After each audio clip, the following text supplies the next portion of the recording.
சரி, 2ஆம் வசனத்தை வாசிங்க பார்க்கலாம். உன் கூடாரத்தின் இடத்தை விசாலமாக்கு,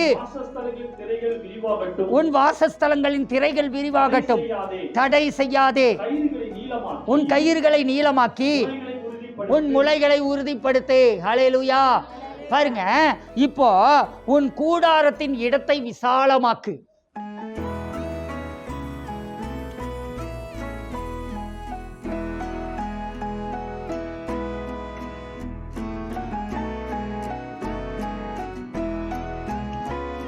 இது கூடாரம். கூடாரம் போடும்போது அவங்க என்ன செய்வாங்க? கூடாரத்தோட இடத்தை எப்படி வேணாலும் அவங்க என்ன பண்ணிக்க முடியுங்க? எக்ஸ்டெண்ட் பண்ணிக்க முடியும். இடம் மட்டும் இருந்துட்டா என்ன பண்ண முடியுங்க? சின்ன கூடாரமாக இருந்தாலும் அதை என்ன பண்ணிக்க முடியும்? எக்ஸ்டெண்ட் பண்ணிக்க முடியும். உங்களுக்கு இடம் மட்டும் இருந்துட்டா நீங்கள் என்ன செய்ய முடியுங்க? நீங்கள் சின்னதாக ஒரு வீட்டை கட்டினாலும் அதை என்ன பண்ணிக்க முடியுங்க? அதை எக்ஸ்டெண்ட் பண்ணிக்க முடியும். உன் வாசஸ்தலங்களின் திரைகள் விரிவாகட்டும். அவங்க திரையை போட்டு தானே எல்லாமே கட்டுவாங்க. சைடுக்கெல்லாம் திரையை போட்டிருப்பாங்க. அந்த திரைகள் விரிவாகட்டும். அதே நேரத்தில் தடை செய்யாதே, உன் கயிறுகளை நீளமாக்கி உன் முளைகளை உறுதிப்படுத்து. எவ்வளவு பெருசா கூடாரம் போடுறையோ அவ்வளவு பெருசா உன் கயிறு நீளமாக இருக்கணும். கீழே பாய்ச்சுவாங்க இல்லையா, ஒரு இது போட்டு குத்து பாய்ச்சுவாங்க இல்லையா, அந்த கயிறு இழுத்து கட்டுற கயிறு எவ்வளவு உயரமான கூடாரம், எவ்வளவு பெரிய கூடாரமோ அதுக்கேற்ற விதத்தில் அந்த கயிறுகள் என்னவா இருக்கணும்? அது நீளமாக இருக்கணும். அதே நேரத்தில் முளைகள் உறுதியாய் அடிக்கப்பட வேண்டும். இதுதாங்க அந்த காலத்தில் அவங்க கூடாரத்தில் வாழ்ந்தாங்க. இப்போ ஆண்டவர் உங்களுக்கென்று வாசஸ்தலங்களை உண்டாக்குகிறார். ஹல்லேலூயா. ஆண்டவர் நமக்கென்று வாசஸ்தலங்களை, வீடுகளை உண்டாக்குகிறார். நமக்கென்று ஆலயத்தை உண்டாக்குகிறார். ஆலயத்தை பெரிதாய் ஆண்டவர் இந்த மாதத்தில், இந்த வருடத்தில் அவர் செய்து கொடுக்கிறார். ஹல்லேலூயா. சொந்த கட்டிடத்திற்கு நாம் கடந்து போக போகிறோம். ஹல்லேலூயா. அதற்கான தயவு பெருகுகிறது. அந்த தயவு இன்றைக்கே பெருகுகிறது. ஹல்லேலூயா. கர்த்தருடைய தயவு இருந்தா தாங்க. கர்த்தர் வீட்டை கட்டாராகில் கட்டுகிறவர்களுடைய பிரயாசம் விருதா. ஹல்லேலூயா. அப்போ ஆண்டவர் தாங்க நம்ம குடும்பத்தை கட்டணும். ஆண்டவர் தாங்க நமக்கு ஒரு சொந்த வீட்டை கட்டணும். ஆண்டவர் தாங்க நமக்கு ஒரு சொந்த சபையை கட்டணும். அப்போ ஆண்டவருடைய கிருபை மட்டும் இருந்தா நாம கட்டடத்தை கட்டிட முடியாது. ஆண்டவருடைய கிருபையோடு எதுவும் சேர்ந்து கொள்ளணும்? ஆண்டவருடைய தயவும் இருந்தால்தான் நாம் என்ன செய்ய முடியுங்க? நாம சொந்த கட்டிடத்தை கட்ட முடியும். ஹல்லேலூயா. சரி, ஓகே. இப்போ நாம இந்த வசனத்தை சொல்லுங்க பார்க்கிறோம். ஆண்டவரே, என் கூடாரத்தின் இடத்தை நான் விசாலமாக்கணும். என் வீடு, நான் பெரிய வீட்டுக்கு நான் கடந்து போகணும். எத்தனை பேர் இப்போ இருக்கிற வீட்டிலேயே இருக்கணும்னு இருக்கிறீங்க? சிலர் கஞ்ச பிசுனாரியா 10க்கு 10லயே 10-100 வருஷம் இருப்பாங்க. என்ன பண்ணணும்? சம்பாதிக்கிறோமே, கொஞ்சம் மேலே வாங்க. என்ன பண்ணணும்? ஏங்க உங்ககிட்ட இருந்து காசு இன்னொருத்தனுக்கு போகணுங்க. ஹல்லேலூயா. செலவு பண்ண யோசிக்கிறவங்கெல்லாம் கொஞ்சம் இதை யோசித்து பாருங்க. வீண் செலவு பண்ண வேண்டாம். செலவு பண்ண யோசிக்கிறவங்கெல்லாம் இதை யோசித்து பாருங்க.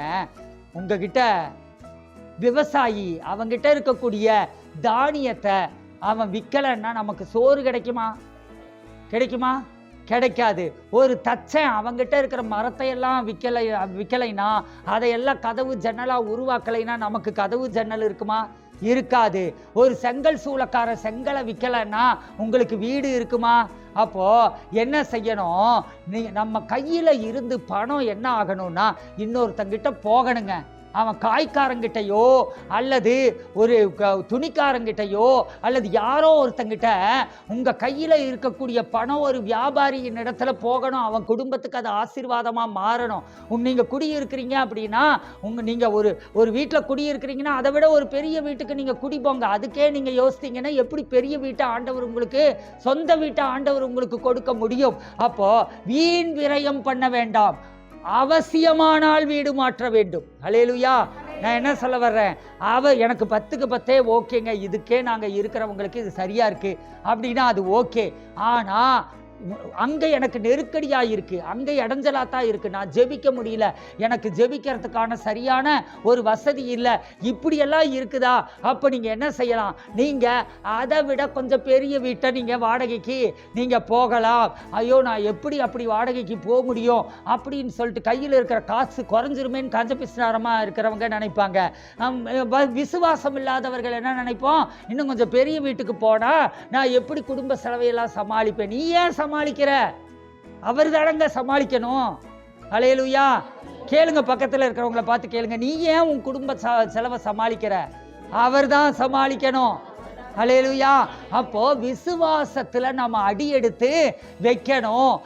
அப்படி நம்ம விசுவாசித்து சின்ன வீட்டில் இருக்கிறவங்க கொஞ்சம் பெரிய வீட்டுக்கு வாடகைக்கு போங்க, அதிக வாடகைக்கு. அப்போ அடுத்தவங்க கையில, அந்த ஹவுஸ் ஓனர் கையில உங்க காசு போகுது பார்த்தீங்களா? அப்போ உங்களுக்கு திரும்ப வரும். அல்லேலூயா. உங்களை விட்டு ஒன்று போனா தான் உங்களிடத்துல ஒன்று வரும். ஒன்றை விதைக்கணும். கர்த்தரிடத்தில் விதைத்தால் தான் உங்களுக்கு 1000 மடங்கு விளைச்சல் உண்டாகும். அல்லேலூயா. அதே மாதிரி நீங்க உங்களுடைய காசை அனாவசியத்துக்கு செலவு செய்ய வேண்டாம். திரும்பி நான் சொல்றேன், அனாவசியத்துக்கு செலவு செய்ய வேண்டாம். அவசியமானால் அந்த காசை செலவழிக்கிறதுல யோசிக்கிறதோ தரித்திர மனப்பான்மையோ அதோட இருந்தா நாம செழிப்படைய முடியாது. உங்க காசு இன்னொருத்தர் கைக்கு போனா அவன் குடும்பம் பிழைக்கும். அல்லேலூயா. அடுத்த குடும்பத்தை நீங்க வாழ வைக்கிற போது உங்கள் குடும்பத்தை கர்த்தர் வாழ வைப்பார். அல்லேலூயா. எத்தனை பேர் அடுத்த குடும்பத்தை வாழ வைக்க தயாரா இருக்கிறீங்க? கையிலிருந்து காசு போகும்போதெல்லாம் உங்களுக்கு இது தோணணும். என்ன தோணணும்? என்னால ஒரு குடும்பம் வாழ போகிறது. அல்லேலூயா. உங்க கையிலிருந்து காசு வெளியில போகும்போதெல்லாம், ஒரு கீரைக்கட்டை வாங்கும்போது பேரம் பேசி வாங்குவாங்க. அந்த கீரைக்கட்டு அதை உங்க கையிலிருந்து வாங்குறாங்க பார்த்தீங்களா? அவங்க கையிலிருந்து நீங்க வாங்குறீங்க, காசை அவங்க கிட்ட கொடுக்குறீங்க பார்த்தீங்களா? அந்த குடும்பம் உங்களால் வாழ்கிறது. அல்லேலூயா.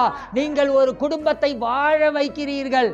விலைவாசி ஜாஸ்தியாக இருக்குதே அப்படின்னு நாம கஞ்சத்தனம் பட்டுக்கிட்டு இருக்கக்கூடாது. என்ன செய்யணுங்க? நாம செலவு செய்தால் அந்த பணம் என்னிடத்தில் திரும்ப வரும். அல்லேலூயா. நீங்க சொல்லணும், இந்த பணம் என்னிடத்தில் எடுக்கும் போதே அதை பார்த்து, ஐயோ காசு வீணா போகுதே, அல்லது ஐயோ காசு கையை விட்டு போகுதே, இவ்வளோ செலவாகுதே, இறுக்கி பிடிக்கணும்னு நினைக்காதீங்க. நீங்க என்ன செய்யணுங்க? நீங்க அதை சந்தோஷமா நீங்க என்ன பண்ணணும்? அதை கொடுக்கணும். பணமே பணமே. என்னதுங்க? நல்லா சொல்லுங்க. விஷமா குடிச்சிருக்கிறீங்க, நல்லா தான் சொல்லுங்களேன். என்னதுங்க? பணமே பணமே. 100 ரூபாய் நோட்டு. நான் இப்போ உன்னை செலவு பண்றேன், நீ என்கிட்ட 1000 ரூபாயா திரும்பவா? அல்லேலூயா. நீங்க இன்னொருத்தர்கிட்ட அப்படி நீங்க கொடுத்துட்டீங்கன்னா, சந்தோஷமா கொடுத்தீங்கன்னா என்ன ஆகுங்க? அந்த பணம் இன்னும் 10 பேர்த்துக்கிட்ட போய் கலெக்ஷன் பண்ணிட்டு 10 நோட்டா வந்துருங்க. அல்லேலூயா. அது சுவிசேஷம் அறிவிச்சிருங்க. அது ஆத்மா ஆதாயம் பண்ணிரும். என்னென்ன ஆத்மா ஆதாயம் பண்ணிரும் அப்படின்னா, இவங்க பணத்தை கனம் பண்ணுகிறவர்கள். இவங்களிடத்துல நாம திரும்ப கடந்து போவோம்னு இன்னொரு 10 நோட்டை கூப்பிட்டுக்கிட்டு என்ன பண்ணிரும்? உங்ககிட்ட வந்துரும். அதனால நீங்க என்ன செய்யணுங்க? நீங்க சந்தோஷமாய் செலவழியுங்கள். அல்லேலூயா. ஆனா வீண் செலவு பண்ணாதீங்க. பார்க்கறதெல்லாம் வாங்குறது, அந்த மாதிரி வீண் செலவுகளை பண்ணாதீங்க. சரி, ஓகே. இப்போ இந்த வசனத்துக்காக ஜெபம் பண்ணுங்க பார்க்கலாம். வசனத்தை வச்சு நம்ம ஜெபம் பண்றோம். இயேசுவின் நாமத்தினாலே எங்களுடைய வீட்டை விசாலமாக்குகிறோம்.